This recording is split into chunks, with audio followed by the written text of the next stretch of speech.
guys, so we are going to continue reading Psych K, and I'm not sure exactly what chapter I'm on. I think I'm like chapter 9-ish. I'm just going to jump on in from where we left off last week, and I am also simultaneously streaming on Bigo, which I'll do a couple of times a week. You can follow me there. I am just Kelly Saunders, and if you'd like to get a notification of when I'm streaming and you want to show up and comment, feel free to do that. Otherwise, I'm just going to jump in here. All right. So, even grieving a significant loss can be dramatically affected by your perceptions and beliefs.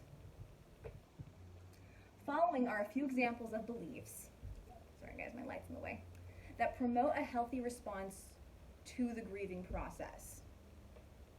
Sample beliefs. I release all guilt, shame, and blame from my past thoughts and actions. Number 2, I forgive myself for love and affection I withheld in anger from myself and others. Number 3, I fill my mind with positive, nurturing, and healing thoughts. Number 4, I acknowledge my feelings as a necessary part of my healing process. Number 5, I know when it is time to let go, and I do. Number 6, everything happens in divine order. Number 7, I have faith in my future and myself. Personal power. Worry comes from the belief you are powerless. Dr. Robert Anthony. If you got more "you can't" than "you can" messages as a child, you are probably having more "I can't" than "I can" experiences as an adult. In other words, if you heard messages from parents and other authority figures telling you your opinion didn't count and your actions didn't matter, you are likely to have subconscious beliefs that mirror those ideas. The frequent result is people with debilitating insecurities about their ability to positively affect the course of their lives. Some people overcompensate for this feeling of powerlessness by making a career out of becoming powerful. Usually this sense of power is achieved by acquiring money, possessions, and social status. Unfortunately, these external signs of power seldom satisfy the gnawing feeling of insecurity and powerlessness within. People with authentic power can have an abundance of money, possessions, and social status, but their personal power does not come from the things they have, but rather from who they are. It is not power over others, but power over oneself that is the sign of authentic personal power. All right, guys, water break. Check the following subconscious beliefs to be sure your personal power comes from who you are, not just what you have. Now, guys, if you're just coming in right now and you're like, well, how do I check for this? Earlier in the book, he talks about certain muscle testing that you can do to check for whether or not you do have a subconscious belief. So again, you can look that up on my YouTube channel in previous videos if you want to look back at that. Okay, so it says, check the following subconscious beliefs to be sure your personal power comes from who you are, not just what you have. Sample beliefs. Number 1, I trust the decisions I make. Number 2, I trust the divine guidance I am receiving. Number 3, I acknowledge my ability and responsibility to make a positive difference in the world. Number 4, I actively embrace the opportunities that come with change. Number 5, I am true to my personal vision. Number 6, I am willing to take the risks necessary to live my life openly and honestly. Number 7, I give myself permission to do what I love. If you discovered beliefs that muscle test weak in any of these categories, it indicates your subconscious beliefs may be misaligned with your conscious goals and desires. The good news is that you can acquire positive subconscious beliefs through the Psych K belief change process. Chapter 10, The Myths About Change. There's a quote from Lewis Carroll. He says, "There is no use trying," said Alice. "One can't believe impossible things." "I dare say you haven't had much practice," said the Queen. "When I was your age, I always did it for half an hour a day. Why, sometimes I believed as many as 6 impossible things before breakfast." Truth is not determined by a show of hands. Some commonly held myths about change deserve to be challenged.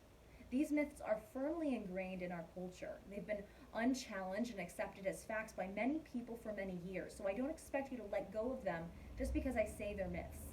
However, I do urge you to test what I'm saying and decide for yourself. The Psych K process enables you to break through these myths and go beyond their innate limitations. Myth number 1.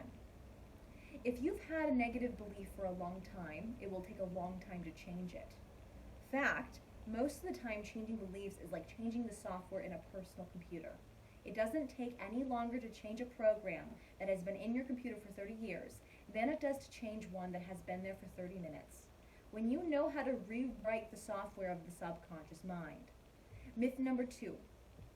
Changing old behaviors and thought patterns is difficult and often painful. It's the no pain, no gain myth. Fact, patterns of thought and behavior are caused by perception. These perceptions/beliefs are represented by configurations of photons of light held in an electromagnetic field, the mind. Remember, mind is energy, not little people running around in your head trying to make your life miserable. Quite frankly, the photons don't care if you want to reorganize them.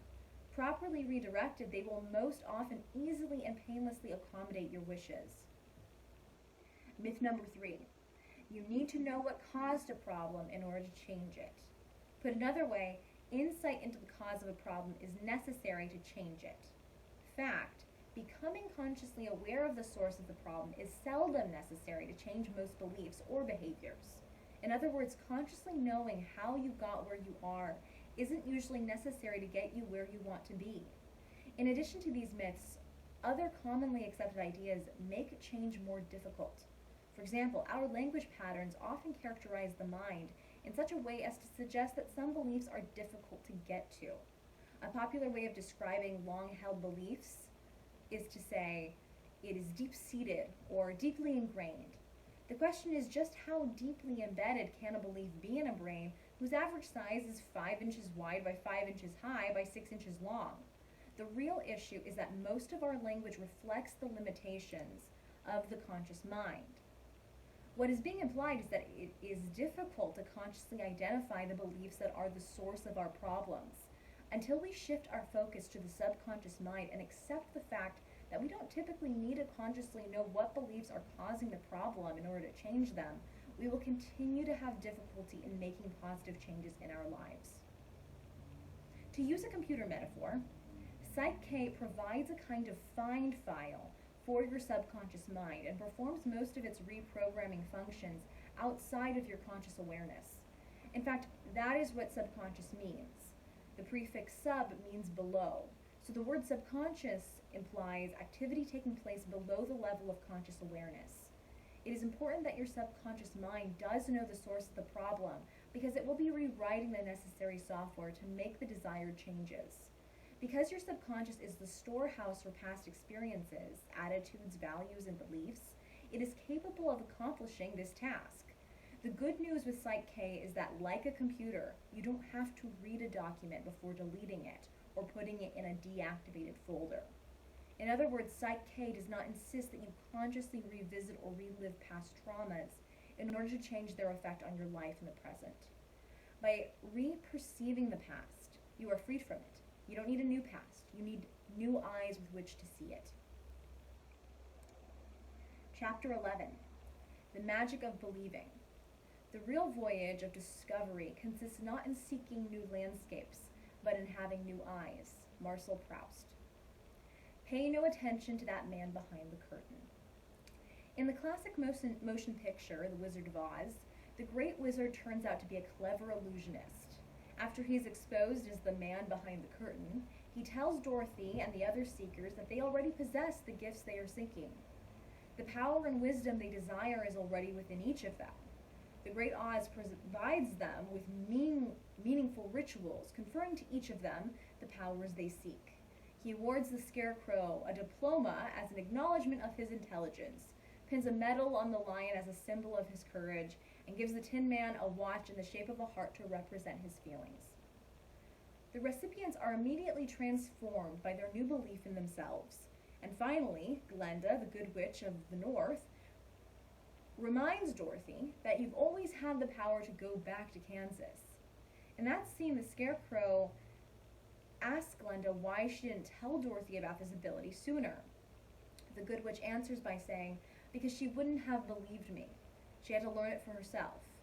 When asked what she had learned from her experience, Dorothy says, if I ever go looking for my heart's desire again, I won't look any further than my own backyard. because if it isn't there, I never lost it to begin with. Dorothy's belief was all she needed to achieve her heart's desire. It's the magic of believing in action. Well, guys, water break.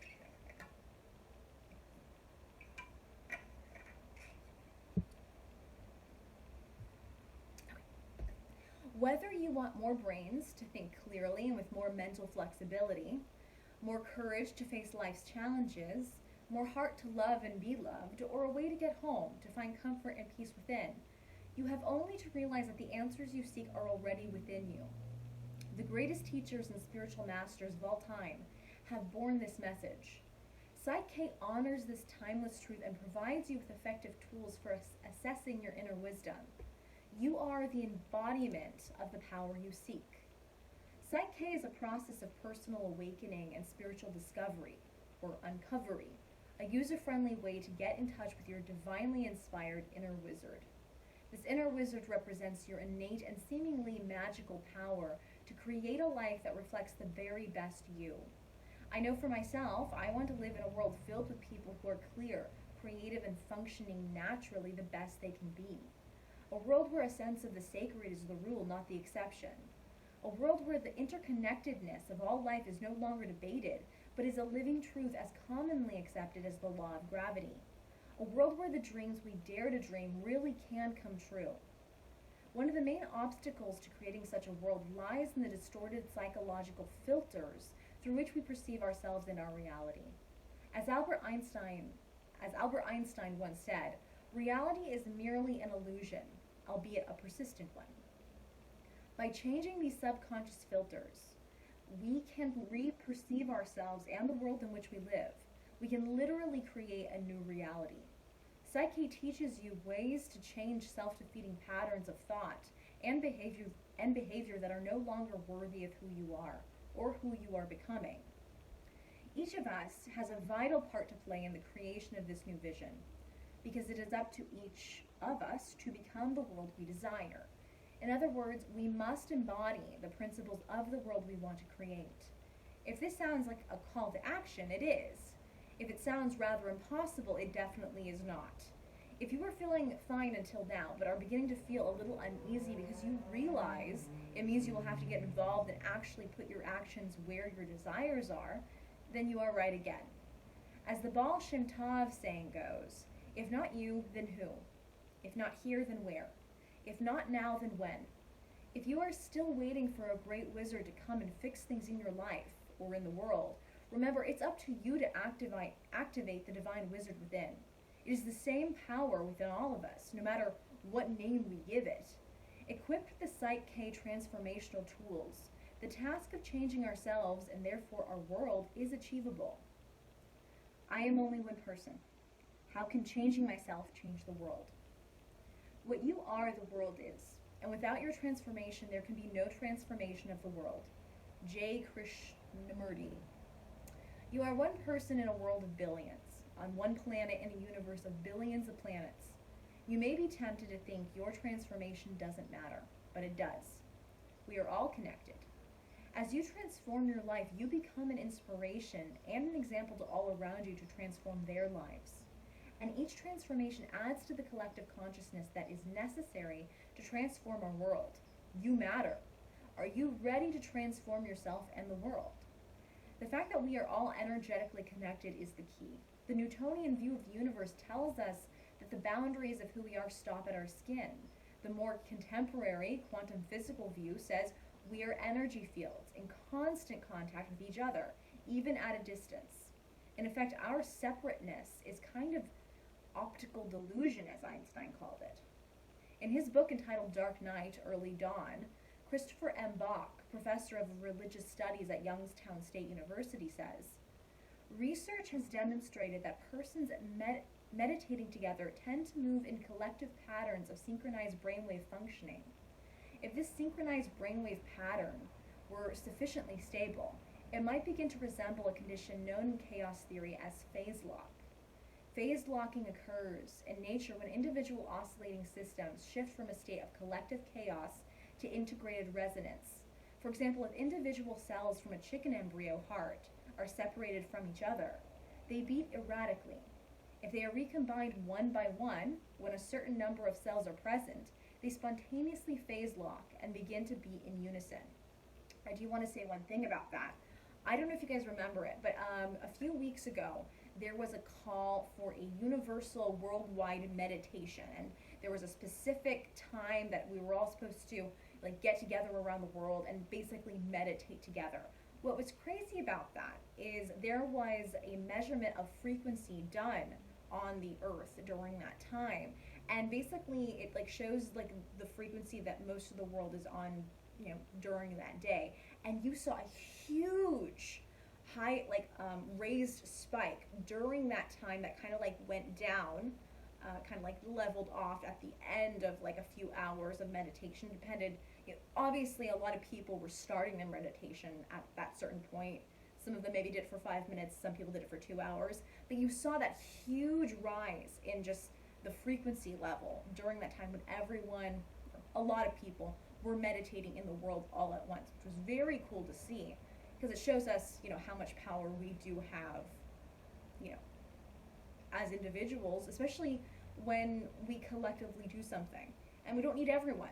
We need some people, you know, to make a difference.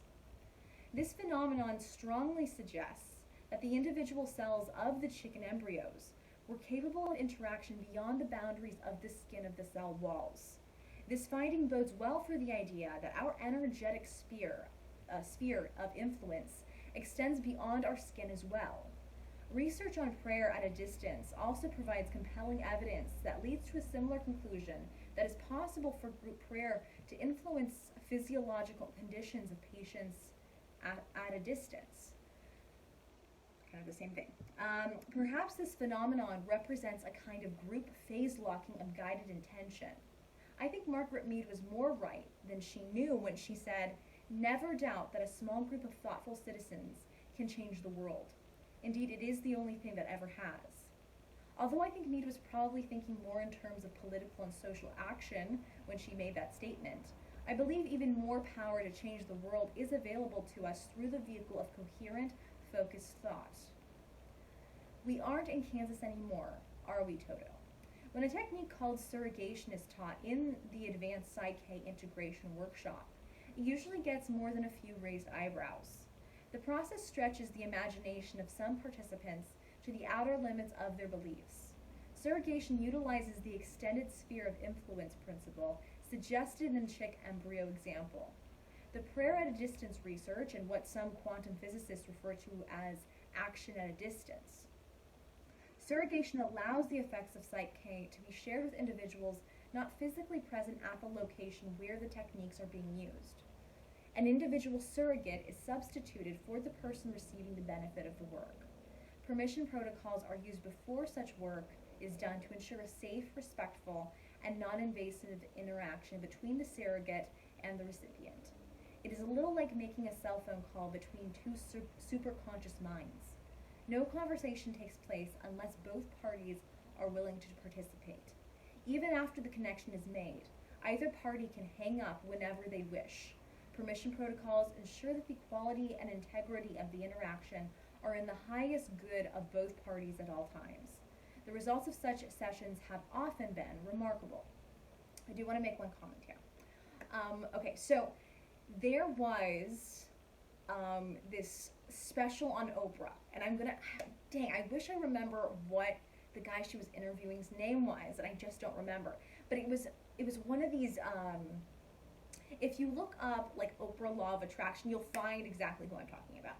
And he's one of these people who are like a encouraging speaker, and basically she had him on the show, and he had told her that basically he had, I don't know if it was cancer or some other debilitating disease, and basically he had heard about this healer that was coming out of Brazil, and basically he had claimed to be able to heal people even remotely from wherever he was. And so basically what he was told to do was kind of this whole surrogate thing where he was in, America, he's in Brazil, and basically, I don't know if it was a phone call or something, but basically he said, okay, At this time of the night, I want you to do these few steps. I want you to make this intention. And basically, he said that he had this miraculous healing response by this healer who basically was able to heal him energetically remotely.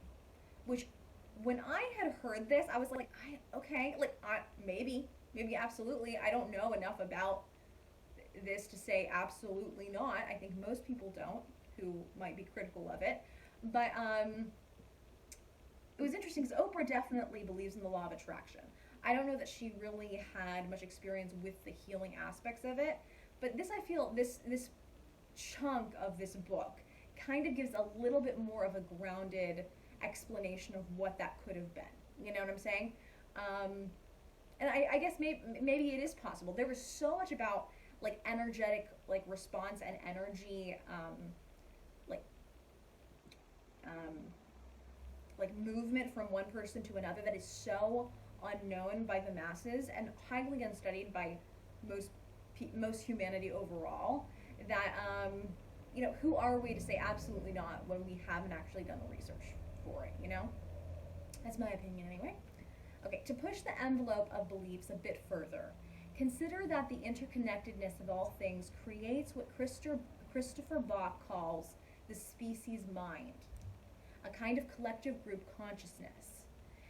This concept is one of nested fields of consciousness, like ever-increasing circles within circles, such as family, community, nation, race, culture, humanity, planet, solar system, galaxy, and so on.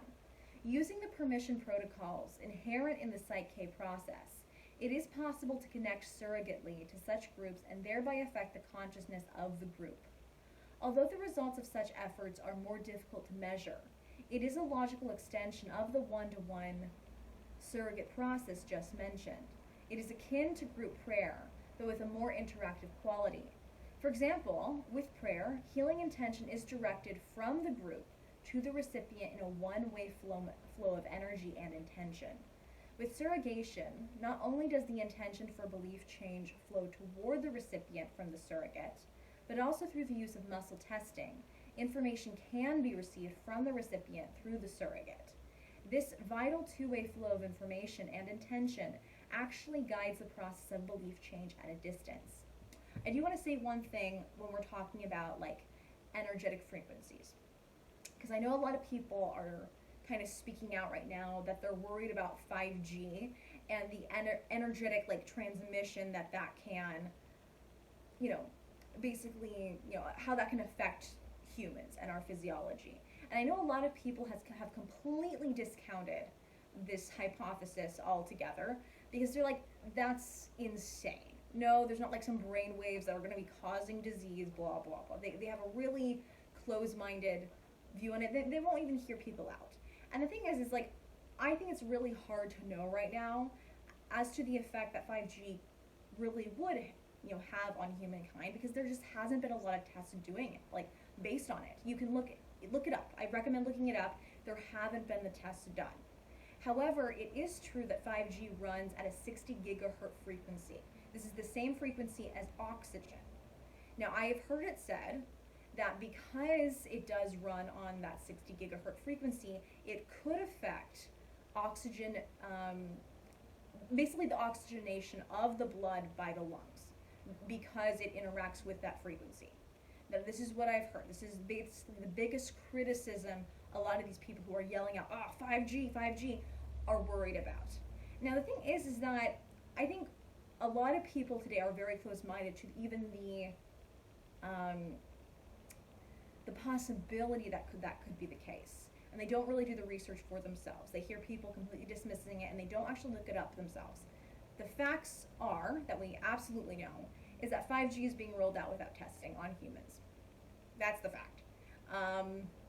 So I honestly, more than anything, I don't think we should be jumping to conclusions that it is absolutely dangerous for us, but I think there should be a call to actually have these tests, because we are energetic beings, and we, just as praying together and meditating together can make energetic responses to our bodies and also just the frequency of the world, that can also be simulated through other mechanisms of technology, and we can't ignore that. At the same time, I think it's interesting because we know here, especially in the United States, there has been so many different lawsuits that people have won when there are cell phone towers near their homes and there's an increase of cancer in those little like subgroups. Like, we know that's a thing. That's not like something that people are like, oh, that's a crazy thought. That's accepted, you know? So for people to be like, okay, well, we are, you know, going to be sending out a frequency at an even like stronger level, and it's at a very low level, maybe there is a problem with this. I personally think it's absolutely insane that people are saying you're an idiot without having any kind of education about this whatsoever. Especially when we have, you know, the cell phone towers of, you know, different places in this world causing cancer to people. We have that as absolute fact. It's in our law system, it's in our scientific textbooks. We know this, you know? So that's my opinion on that. I think I just hear so many people just completely dismissing the possibility without even looking into it themselves because they saw a meme on Facebook. You know what I'm saying? So that's my opinion on that. It's something to think about. At the end of the day, something to think about. I think we should all do our own research on it. Okay, jumping back in. Things are not always what they seem to be in the everyday Newtonian world of solid matter. Maybe the world of matter isn't so real after all.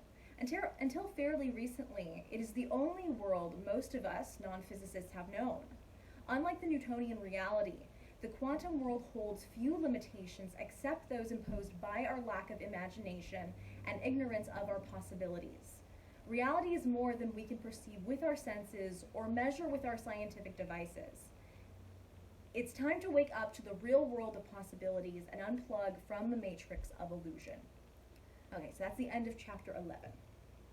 I think I will end the reading right there. Again, if you are interested in listening to the first part of this book, and again, if you aren't on this stream, you know, going forward, and you're like, oh, dang, I missed it, all of these videos are being simultaneously streamed and recorded to be put on my YouTube channel, Kumquat Kelly. And again, my handle is in my my profile on Bigo. So feel free to look that up. And again, if you're watching on YouTube and you want to be a part of the stream, just subscribe to my channel on Bigo. It's Kelly Saunders, and you'll be alerted when I stream again. I would like to get a more solidified time where I'm like, I am always streaming at this time, you know? I'm not there yet. I may be starting a new job soon, which I'll tell you about, you know, as it comes, and that may affect some things. But I'll just keep you noted. I'll just keep you notified. So that's where we are. I hope everyone is safe. I hope everyone is mentally safe and healthy. I think that's one of the biggest things when we're being cooped up and not interacting with people. I mean, there's a reason why people do so awfully when they're in prison in isolation. We are social beings, and so this can be really hard on our mental and emotional health. Please take care of yourselves. If you are able to, you know, get on Zoom calls or other things where you can interact, I highly recommend it. For several weeks in this quarantine, I was not doing that. I was lucky enough to have a husband at home, so I'm not completely alone.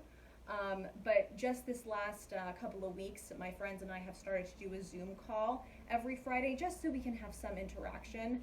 And honestly, just mentally and emotionally, I just feel so much better once I have that interaction, you know. So I recommend that if that's open to you, please do it.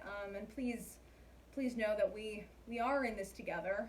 We are far more connected than we think, and I think it's always a good reminder that, you know, especially when we all pray together, when we all meditate together, we do make a energetic response in this world. We are all very much connected, and hopefully that does, you know, it gives me some solace. I hope it gives you some solace, and I'll see you later in the week. Bye, guys.